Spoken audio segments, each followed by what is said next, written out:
I am Luna. I am 26 years old now. But my story begins a long time ago.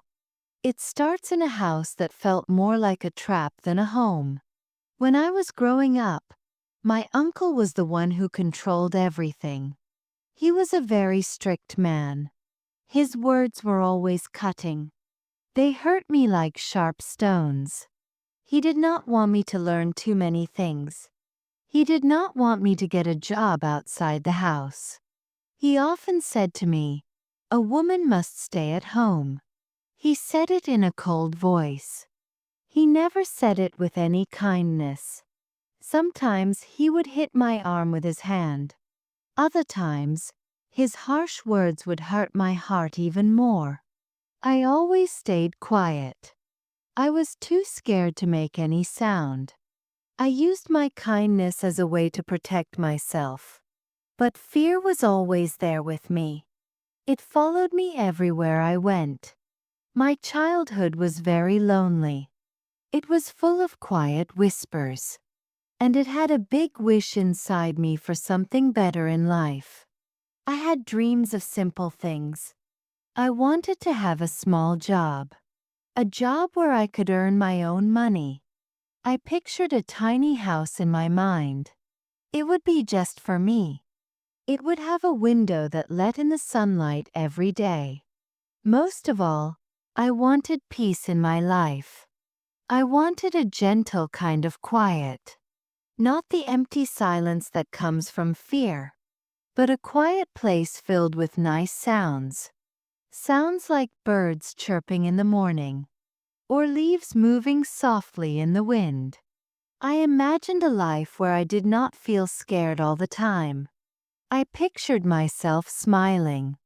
A real smile that felt happy from inside. A smile that reached my eyes. Not just a fake smile to be polite. This dream seemed like a story from far away. Like something from a book. But I held on to that dream. I kept it close to me. It was like a small light shining in the dark. When I turned 19, something new happened in my trapped life. I met a man named Lien. He was very charming. His smile warmed my heart like the sun. He spoke to me in a kind way. It was a way I had never heard before from anyone. He saw me. He really saw the girl who was hiding inside me. The girl who wanted to be free. He told me that I was special. He said I deserved more than what my uncle gave me. He made me feel noticed for the first time. He made me feel hopeful about the future. He was like fresh air coming into my stuffy world. I started to believe that my dream could really come true. I wanted to trust him. I wanted to believe his kind words. He made me feel like I was not invisible anymore. Lien told me that he loved me. His words were sweet. They were like beautiful songs. They promised me a life away from my uncle's control. "I will save you, Luna," he whispered to me. His eyes were full of fire. That fire made my heart beat very fast. He talked about us living together. He said we would go far away from everything that was holding me back. He told me that I looked unhappy. He said I deserved real joy. And he promised that he would give it to me. He made me feel strong. He made me feel like I could finally escape. So, I filled my heart with hope. The fear was almost gone. I ran away with him. I thought I was running toward freedom. I thought I was running toward my dream. In the beginning, everything was just like he promised. His apartment was small, but it felt like it belonged to us. He gave me a lot of love. He said kind words to me. He touched me gently. He cooked meals for me. He told me that I was beautiful. He said he was lucky to have me in his life. It felt like I was living in a dream that had come true. My quiet kindness met his big shows of love. He made me feel like I was the only person in the whole world. I started to believe that this was the peace I had always wanted. But slowly, things began to change. The changes started in small ways. He asked to see my phone. He said he just wanted to know what I was doing. Then, he started checking my messages all the time. If I talked to another man, even if it was just someone at a store, his eyes would get angry. His voice would become loud and cold. Who was that, he would ask me. His charm was turning into suspicion. He did not want me to work anymore. I will take care of you, he said. But those words felt like a chain around me. They did not feel like a promise anymore. He wanted me all to himself. He wanted me hidden away from the world. He began to drink alcohol. At first, it was just a little bit after he came home from work. Then it became more and more. The happy and charming Lien started to disappear. An angry and unpredictable man took his place. We began to argue. At first, the arguments were about small things. But his anger grew bigger each time. His words, which were once so kind, became sharp again. They were like my uncle's words. He would shout at me. His face would twist with anger. I felt scared once more.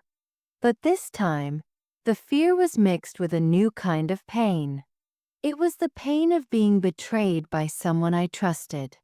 One night, things got much worse. He was drunk. He was very angry. I said something to him. I do not even remember what it was.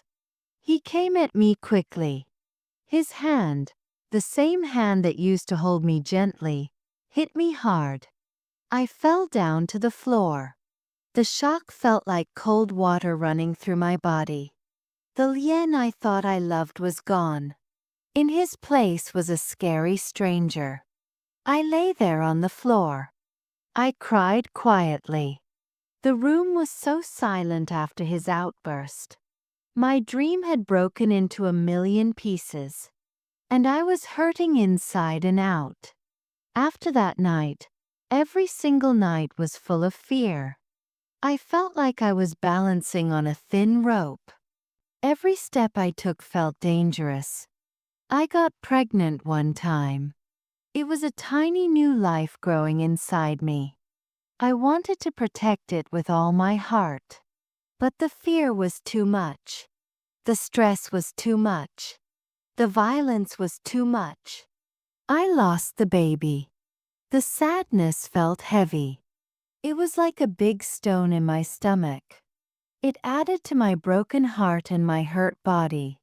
It felt like everything good in my life was being taken away from me. One night, I could not stay there anymore. The apartment felt full of danger. I waited until Lien was asleep. His breathing was loud and uneven. My hands were shaking. I grabbed a small bag. I put a few important things inside it. I left the apartment quietly. The cold night air shocked my skin. I ran as fast as I could. I ran until my chest hurt from breathing hard. My legs were tired and aching. I did not know where I was going. I only knew that I had to get away from him. I ended up at a place called a women's shelter. It was a safe place for women. It was full of other women like me. Each one had her own story of pain and survival. The women there were very kind. Their eyes showed that they understood what I was going through. They gave me a warm bed to sleep in. They gave me clean clothes to wear. They gave me a chance to feel safe again.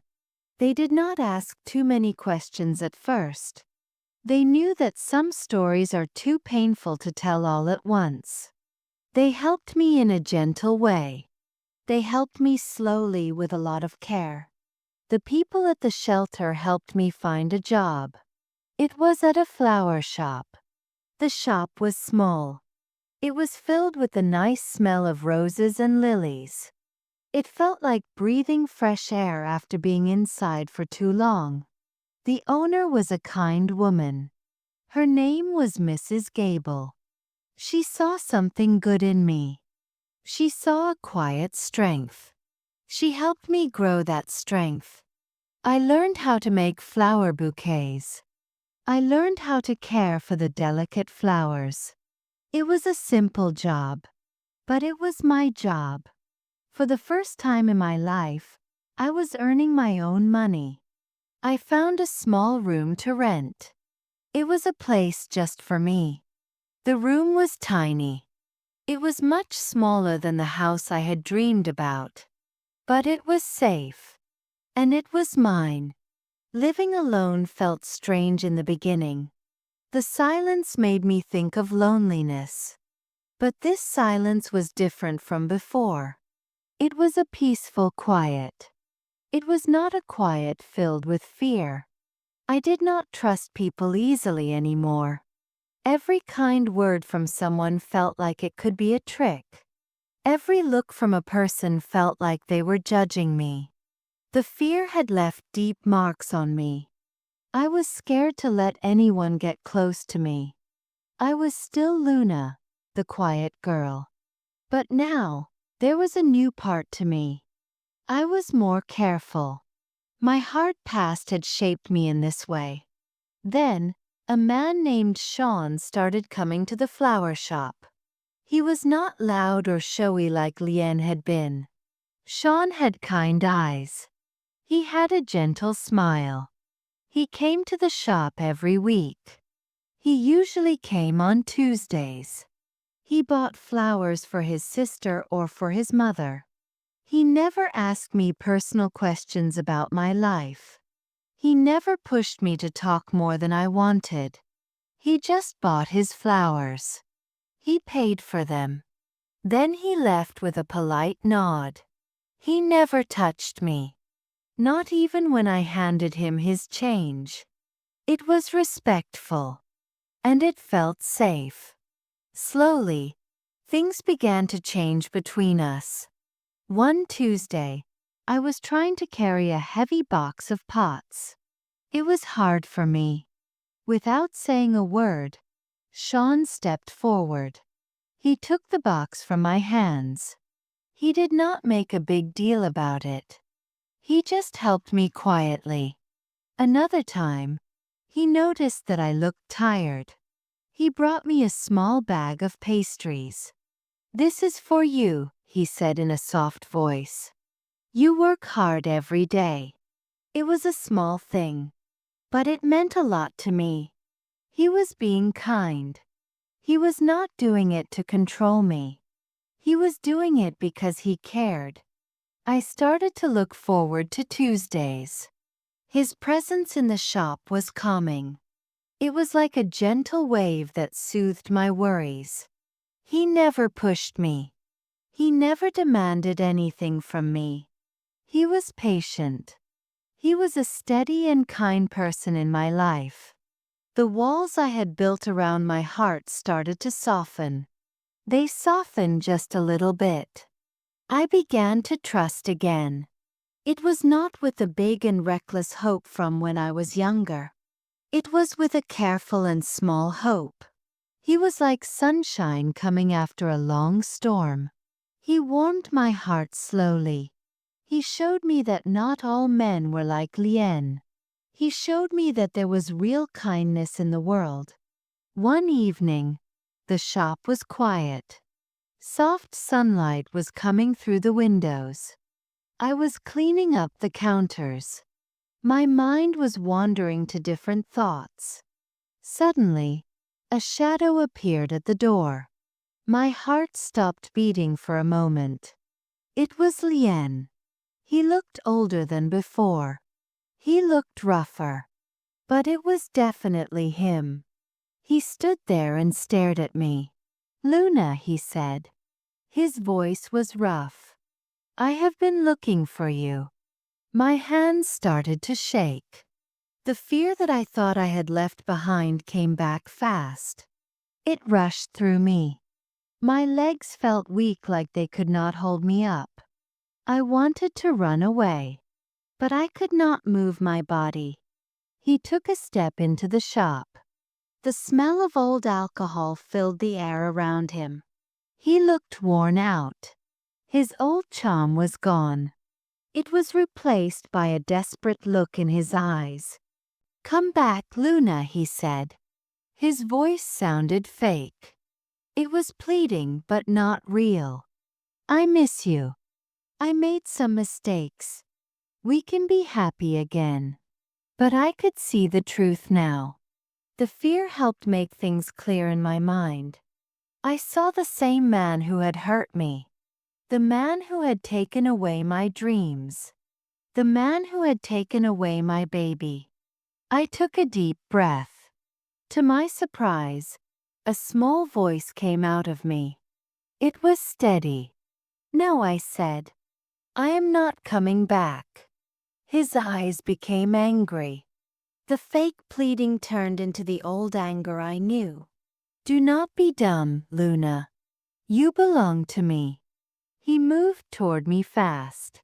His hand reached out. It was not to touch me gently. It was to grab me. I reacted without thinking. I stepped back quickly. I knocked over a display of potted herbs. They fell to the floor.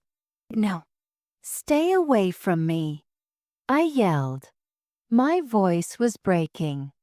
I quickly reached for the phone on the counter. My fingers were shaking and clumsy. They shook as I pressed the buttons to call for help. As he lunged closer, a figure moved from the back of the shop. It was Sean. He had been there sorting a delivery. He did not shout. He did not attack Lien. He simply stepped between us. His body became a solid barrier. He stood there like a shield. His eyes were firm on Lien. "Leave her alone," Sean said. His voice was calm, but it was unwavering. Lien hesitated. His eyes darted between Sean and me. In the distance, sirens started to wail. They were getting louder. I had called the police. They were on their way. I was still shaking, but I was not hiding anymore. I was standing there. I was not alone.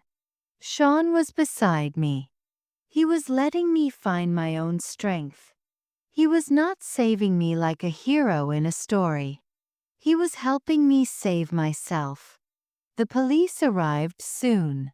They were calm. They were professional. They took Lien away. His protests got quieter as he was led out of the shop. The world outside the flower shop seemed to hold its breath for a moment. Sean stayed with me. He stayed until the police were done asking me questions. He offered me a glass of water. His hand was steady as he passed it to me. He did not say much. He just gave me quiet support. The next few days were a busy time. There was a lot of legal paperwork to do. The women's shelter helped me again. They found a lawyer for me. He was a kind man.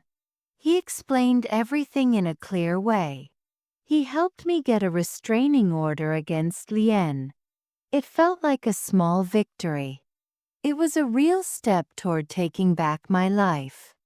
I was still scared sometimes, but the fear was now mixed with a growing sense of power. I was not just a victim anymore. I was a survivor. I continued to work at the flower shop. Mrs. Gable was wonderful. She was understanding about everything. Sean still came by every week. Our conversations grew a little longer each time. They became a little more open. He never pushed me to talk about my past, but he listened when I shared small pieces of it. He told me about his sister. He told me about his job as a carpenter. It was a slow process. It was like a skilled person shaping wood carefully. Each interaction was placed with care. His kindness was like a steady balm. It helped heal my wounded soul. One evening, I was closing up the shop. Sean was there. He was buying flowers for his mother. The shop was quiet. It was peaceful. I looked at him. I looked at his kind and steady eyes. A feeling washed over me. It was not the wild love I had felt for Lien. It was something deeper. It was something calmer. It was the feeling of safety. "Sean," I said. My voice was soft. "Thank you." He looked at me. He had a gentle smile on his face. "For what, Luna?" "For being here," I said. "For being kind. For not being afraid of me." He met my gaze. His eyes were warm. "You have nothing to be afraid of, Luna. You are strong." In that moment, I stood there in the quiet shop. I was surrounded by the scent of flowers. A thought came to me. A feeling sparked inside me. It was not about Lien. It was not about my uncle. It was not about the pain. It was about me. I looked at my hands. These were hands that had once been bruised. Now, they arranged delicate petals. I looked out the window. I saw a world that was no longer just a source of fear. "I do not hate me anymore," I whispered. The words felt new in my mouth, but they were wonderful on my tongue. I do not hate myself anymore. It was not a big announcement. It was not a quick fix for everything. It was a quiet acknowledgement. It was a seed of self-acceptance. It was planted in the fertile ground of healing. The path ahead was still long, but for the first time in a very long time, I felt a sense of peace. It was a quiet peace. It was a beautiful peace. It was blooming like the flowers all around me.